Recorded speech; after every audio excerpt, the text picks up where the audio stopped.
Perkenalkan, nama saya Tesalonika Dunkeisha. Sekarang saya akan menjelaskan proses pembentukan spermatogenesis dan oogenesis. Yang pertama adalah spermatogenesis. Nah, spermatogenesis ini sendiri adalah pembentukan serta pematangan sel sperma. Dan berikut adalah prosesnya.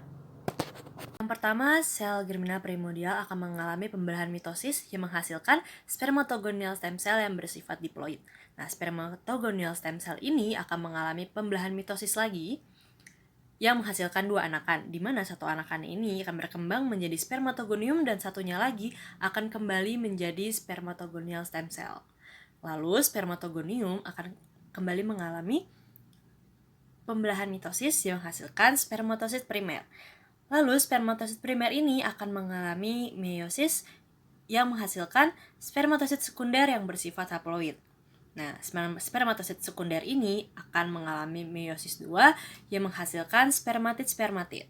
Lalu, spermatid-spermatid ini akan mengalami diferensiasi yang menghasilkan protozoa-protozoa berekor. Lalu, protozoa-protozoa berekor ini akan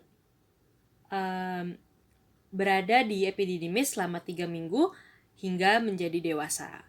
Lalu, setelah itu akan pergi ke vas deferens, yang dimana di vas deferens akan bercampur dengan getah-getah yang sudah dihasilkan oleh kelenjar vas deferens demi menjamin kelangsungan hidup sperma itu sendiri.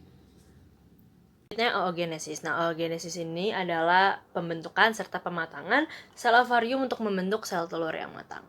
Dan proses pembentukannya adalah sebagai berikut. Perlu diketahui, proses oogenesis sudah terjadi pada saat fase embrioni. Jadi pada awalnya sel germinal primordial bergerak masuk ke dalam ovarium pada fase embrioni. Lalu akan mengalami mitosis yang menghasilkan oogonium. Nah, oogonium ini akan mengalami mitosis yang menghasilkan oosit primer. Nah, oosit primer ini langsung mengalami meiosis. Nah, namun proses pembelahan ini akan terhenti ketika individu lahir. Jadi, oosit primer ada dalam fase pembelahan meiosis 1 yang disebut juga dengan diploten. Nah, pada saat fase ini, oosit primer berada di dalam salah satu bagian ovum yang disebut dengan folikel. Lalu, meiosis ini akan berlanjut ketika individu sudah mengalami pubertas, yang menghasilkan dua anakan dengan berbeda ukuran.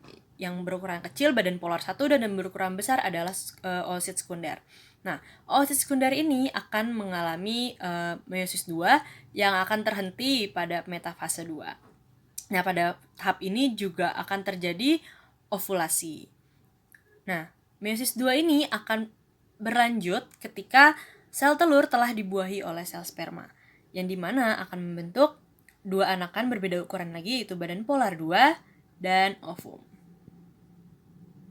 Apa itu COVID-19? COVID-19 ini adalah penyakit menular yang disebabkan oleh jenis coronavirus yang baru ini ditemukan. Nah, coronavirus ini menyebabkan infeksi saluran pernafasan pada manusia mulai dari batuk, pilek, hingga yang lebih serius seperti MERS atau SARS.